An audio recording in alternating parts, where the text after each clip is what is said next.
Hey everybody, welcome to the channel, True Crime Stories. If you're new to the channel, please hit that like button and subscribe so you can hear more. Thanks for stopping by.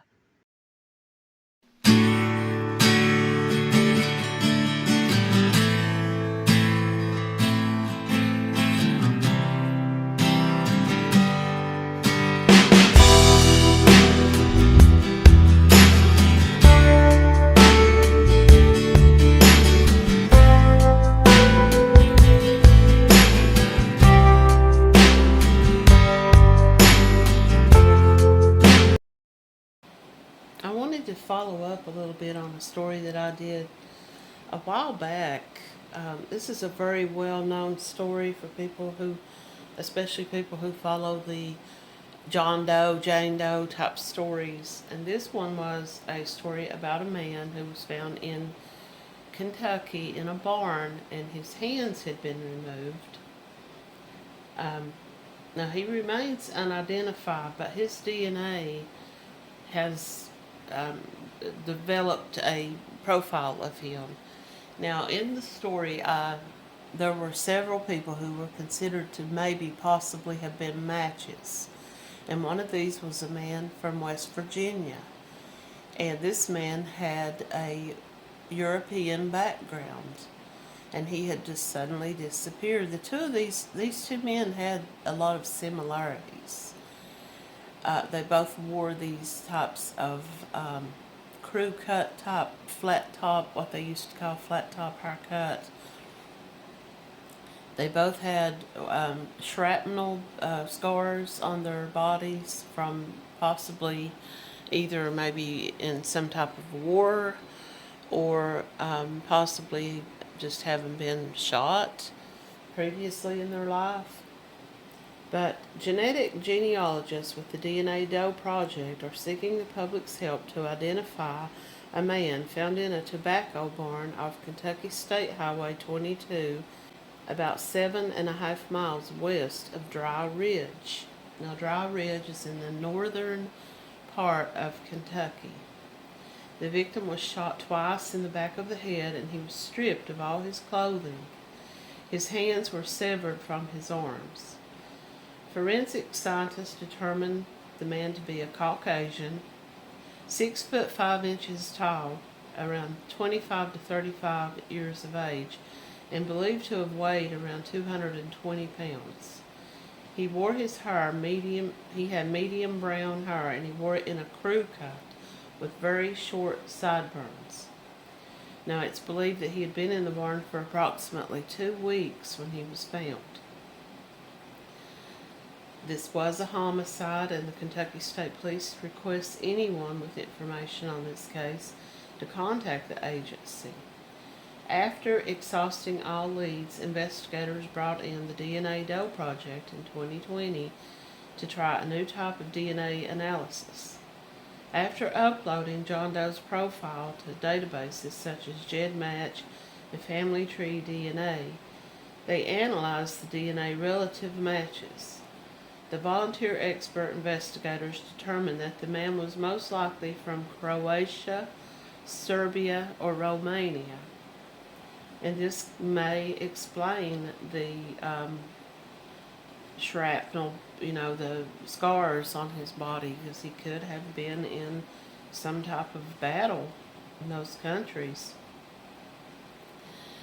And this other man that I talked about who went missing from West Virginia, we'll link the video that I made about that at the end of this video if you haven't watched it. He was thought to have been maybe Polish or from Poland. And this guy, this John Doe found in the barn, was believed to maybe have been from Romania, Croatia, or Serbia. So could it be that he, could this be the same man? I don't know. They believe that this man was not born in the United States, but came here, and that he could have been a child of immigrants. The closest DNA match is a third cousin from Croatia and Serbia ancestry. The team leader on this case says we need more people who have ancestry from these countries and from Eastern Europe to put in their DNA into these GEDmatch and family tree DNA to help us build this family tree. The DNA Doe Project is hoping to connect with members of this man's family, and I'm going to attempt to say the names that they believe he may be related to. Vignovich, Bogojevic, Stanovich, and Stoyadinovich or Domovich. So it's all those types of names with that Eastern European sound. If you have any information about this, please contact case-tips@dnadoeproject.org. Someone out there is missing their brother, father, or friend. This was over 35 years ago. Now let's see when this article was written. This was written this year in 2025. This was a very tall man, 6'5" tall. So he would have stood out. This was someone that someone would remember seeing this man. And if he's missing from someone's family, they would surely be missing him. So we want to give him back his name and return him to his family. Now I'm going to find the article about the other man, the man from West Virginia, and see if there's been any updates on him. I may be way off here and it may not be any. They said that they don't believe that he was the same age. This man was much older. But they said that both these men were very, very healthy and in very good condition. This kept himself in good shape. So it could be that he was older than he looked, because maybe he took good care of himself. I don't know, but I'm just suggesting that. Have they looked into that possibility? Have they got DNA from the family members of this man in West Virginia? I will post that video at the end of this. I just wanted to do that quick update because I came across that article a few days ago and I saved it, and I hadn't had a chance to sit down and make a video about it. So I found the name of the missing man from West Virginia, and his name was Stanley Slavic.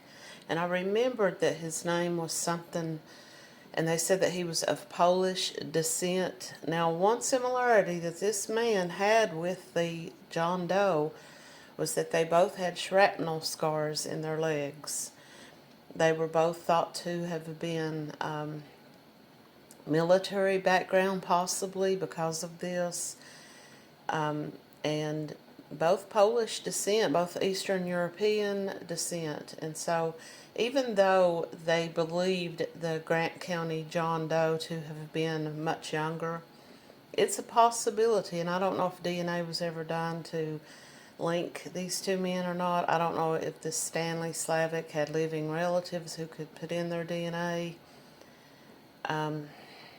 That's something I'm going to continue to follow. But there were a couple of other names who were ruled out, and I just wanted to do a little bit of story on these men. Now, in the video that I did, which I will link at the end of this, and I will link it in the comments as well for maybe anyone who hasn't watched it, is called The Man with No Hands. I did mention a couple of people who were thought to maybe have been a match, and one of those was a man from California who was believed to maybe possibly have been a victim of a serial killer who was in the area at that time. But this man was one that they thought could possibly have been. He was missing from Franklin County, Kentucky. His name was Harvey Allen Kays. He's been missing since December 12th, 1988. White male, age 48, 5'11", 230 pounds. Now, they estimated the Grant County John Doe to be over 6 feet tall. But this man was last known to be wearing a gray sweatshirt, white sneakers, a gold chain necklace with a Cadillac emblem, and a diamond cluster ring on his right hand. Now, he was last seen in a 1977 Ford pickup, and he was hauling or pulling a 1983 Winnebago. He had brown hair and green eyes, and he has the name Harvey tattooed on his upper right arm and the name Jury tattooed on his upper left arm. He wears eyeglasses, and he was last seen at his residence on Rocky Branch Road in Franklin County, Kentucky. He left a note saying had to leave. This was something that was strange to just leave a note that says had to leave. What was the reason he had to leave? And could he have been the man in the barn? Did they ever do any DNA testing on him? He wasn't reported missing until January the 3rd, 1989, 3 weeks after he was last seen. Authorities believe he was the victim of a homicide. Now, another man, Jury Plaster. Jury Plaster disappeared April 16, 1988. From Manassas, Virginia. He was 25 at the time. He was a white male, 5'10", 135 pounds. I don't even think that he comes close to the size of the man in the barn at all in weight or height. He was last seen when a friend dropped him off at the Manassas Mall. He told the friend that he would get his own ride home. He has not been seen since.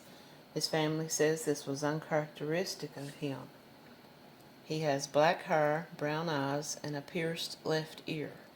He wears lower dentures, and he has scars on his left wrist and elbow. He was last known to be wearing a brown shirt, a blue t-shirt, dark blue corduroy pants, and white tennis shoes. And that was really all there was on him. I don't know why he was even included as a possibility for this man in the barn, because like I said, they were so much different in their stature and height and weight. The next one is Chris Winkler. Christopher James Winkler went missing on February 16, 1987. From Burlington, Wisconsin. He was only 19 years old. He was believed to be about 6 foot to 6'2". He was a white male, and he weighed around 200 pounds. Now, Christopher's story, or Chris as he went, was a man who disappeared from a friend's house. He showed up at his friend's house, but the friend wasn't home. He was panicked, and he told the friend's grandfather that someone in a black truck had been following him. But the grandfather told him that his grandson wasn't there and that he couldn't stay there. Chris had been into some trouble, and I don't think the grandfather wanted trouble brought to his door. Chris wore a slight mustache and possibly a beard. He had blue eyes and brown hair. He was last seen wearing brown work boots, and a gray jacket and blue jeans. Now, Chris, I keep saying Christopher, Chris had been into some trouble. He had gotten into some trouble for robbery. But either way, he went missing. He was 19. He was born in 1967. Prior to his disappearance, Chris and 3 other local men had been charged with breaking into Auctioneer's Inn, an upscale restaurant in the 4600 block in Dover, Wisconsin. They took over $3,500 worth of items. Now, he had been a maintenance man at this restaurant, and there were rumors that a local biker gang, who were known to come to the town sometimes, were using this restaurant to smuggle drugs, and that him and his friends had stolen some of these drugs, and that it could be possible that was the reason why he was so afraid and went to his friend's house and telling them that someone was after him, and the grandfather told him, "You can't stay here." He didn't want them coming, into his house. After he went missing, his friends pleaded guilty to their roles in the burglary and got minimal sentences. Years after his disappearance, the burglary charges against him were dropped after the statute of limitations expired. Now, some people believe that this would have brought him out of hiding if he was hiding. But when he disappeared, all of his belongings vanished from his house. His roommates refused to talk about what happened or where he might have gone.